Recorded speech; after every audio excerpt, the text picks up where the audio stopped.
He was the most feared pilot in the skies, 40 confirmed kills, a Medal of Honor, a nation that called him Ace of Aces.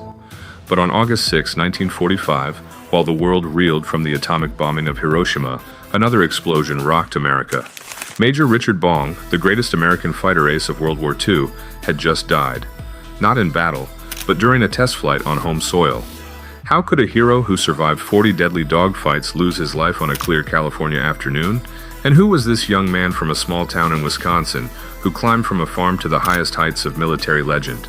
This isn't just a story of war, it's a story of guts, love, daring, and the mission that cost him everything. He saved comrades from crocodiles, outflew enemies in the Pacific, and won over a nation with his humility and courage. The legacy of Richard Bong is more than numbers. It's about a man who lived to fly and flew to protect. Let's rewind the clock, explore the cockpit of his life, and uncover how America's most excellent pilot became a name etched in both glory and tragedy. Richard Bong didn't come from a place of prestige or privilege. He was born on September 24, 1920, in Poplar, Wisconsin, a small town wrapped in the quiet woods of the American North. The kind of place where everyone knows your name, and hard work isn't a choice, it's life. His parents, Carl and Dora Bong, were ordinary people. Carl, a Swedish immigrant, built a life from scratch. Dora, born in Wisconsin, raised 9 children in a modest farmhouse, and among them was Richard, known simply as Dick to those closest to him. From an early age, Dick worked the land, repaired farm machinery, and helped his siblings with the day-to-day tasks of rural life. That hands-on experience with tools and engines, it would later give him an edge in the cockpit. He didn't just fly planes, he understood how they worked. But life wasn't all chores. Surrounded by lakes and forests, Dick grew up hunting, fishing, and hiking. It was in that wilderness that he learned patience, precision, and resilience. And above all else, he looked up. The sky wasn't just a canvas for clouds. It was calling him. The boy from Poplar didn't know it yet, but he was already on the runway to history. By the time Richard Bong hit college, his eyes weren't just on the sky, they were locked in. He joined the Civilian Aeronautics Authority program, gaining his pilot's license and clocking flight hours like a man on a mission. And in truth, he was. The world was at war, and Bong didn't want to fly. He wanted to fight for something bigger. In early 1941, he applied to the Army Air Corps Aviation Cadet Program. It wasn't easy to get in, but Bong's skill behind the stick was undeniable. By May of that year, he was officially in the military. Less than a year later, in January 1942, he was commissioned as a second lieutenant in the Army Air Forces Reserve, just weeks after the attack on Pearl Harbor. His flying wasn't just precise, it was bold. While stationed at Luke Field in Arizona as an instructor, Bong gained a reputation for being a show-off, low passes over buildings, looping maneuvers above training fields. He once even flew under a bridge. Dangerous? Absolutely. But also brilliant. It wasn't long before his stunts caught the eye of General George C. Kenney, commander of the 5th Air Force. Kenney didn't see a reckless kid. He saw a weapon, one that belonged in the Pacific. In September 1942, Richard Bong shipped out to the Pacific Theater, flying the twin-engine P-38 Lightning, a fast, deadly aircraft perfect for someone with his aggressive instincts. Bong's philosophy in the sky was simple: get as close as possible to the enemy and don't miss. It was risky, but it worked. His first confirmed kills came quickly, then more.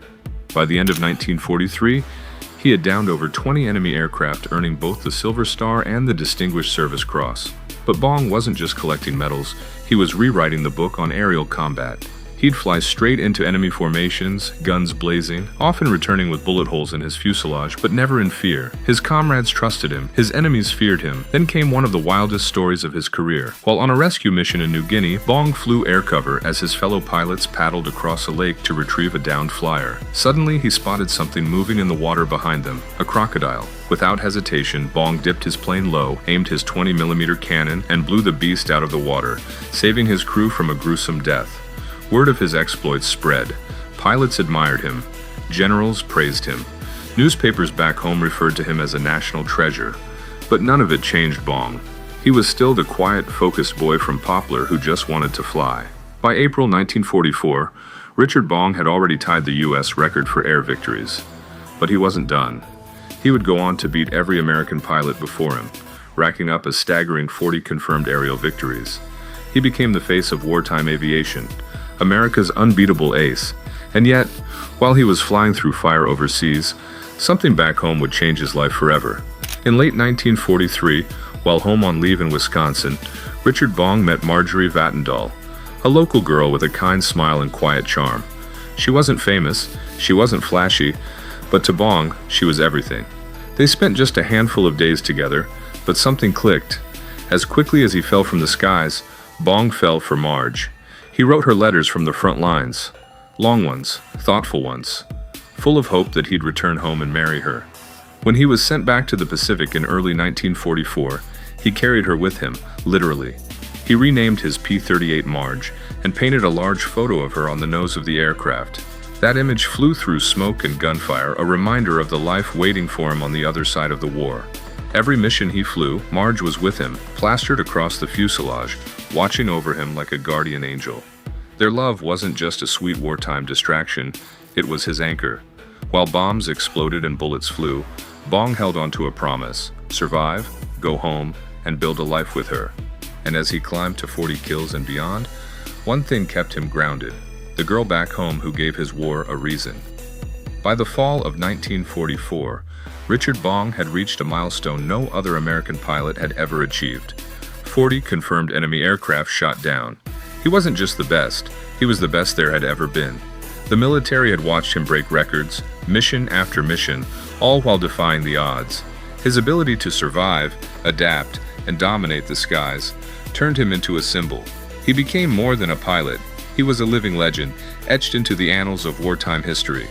In December of that year, General Douglas MacArthur presented Bong with the Medal of Honor, the nation's highest military decoration. The moment was historic, not just for Bong, but for every American who had been following his story from afar. But with great fame came a shift. The military knew Bong had already given enough. They pulled him from combat and sent him back to the States as a hero, a symbol for recruitment, morale, and national pride. Parades followed, speeches, interviews, photos in newspapers and film reels, and through it all Bong stayed modest. He didn't boast, he didn't pretend, he was still the same farm kid from Wisconsin who just wanted to fly. Now, with Marge by his side, it looked like his war was finally over. After the war, Richard Bong could have chosen anything. He was a national icon. But instead of resting on his reputation, he took a new challenge: test piloting experimental aircraft. In 1945, he joined Lockheed to fly their latest innovation, the P-80A Shooting Star. It was one of America's first operational jet fighters, a sleek, blazing fast machine that marked the dawn of a new era in aerial warfare. Bong was excited. He told Marge it was like learning to fly all over again, but jets weren't like the P-38s he knew. They were faster, less forgiving, and every flight was a step into the unknown. On the morning of August 6, 1945, the same day the atomic bomb dropped on Hiroshima, Bong climbed into the cockpit for what was supposed to be a routine test. But something went wrong. Shortly after takeoff, his jet lost power. Witnesses said he tried to eject, but in those early jet days, the ejection systems were crude. His plane burst into flames and Richard Bong never made it out alive. He died doing what he loved, flying. But the tragedy hit hard. America's most excellent pilot was gone, not in war, but at home. And the timing, that made the loss feel even heavier. The next morning, newspapers carried two stories that would shape history: the bombing of Hiroshima and the death of Major Richard Bong. Side by side, they marked both the end of a brutal war and the passing of its brightest star. His funeral drew tears from generals and civilians alike, not just because of who he was, but how he lived. Humble, brave, relentless. In a world torn apart by violence, Richard Bong was a symbol of purpose, a farm kid who never lost sight of where he came from, even when flying above it all. Marge never remarried. She spent her life honoring his memory, telling his story, and keeping his name alive. Museums were named after him, airfields too. Monuments were raised. But Bong's real legacy? It's in every pilot who trains with courage, every underdog who dares to dream, and every American who understands that heroes aren't born, they're made through sacrifice. Richard Bong didn't chase glory, he chased the sky. And though his plane went down, his story still soars in the hearts of people across generations. If this moved you, give it a like, share it with someone who needs to hear it, and subscribe for more stories of courage that history can't afford to forget.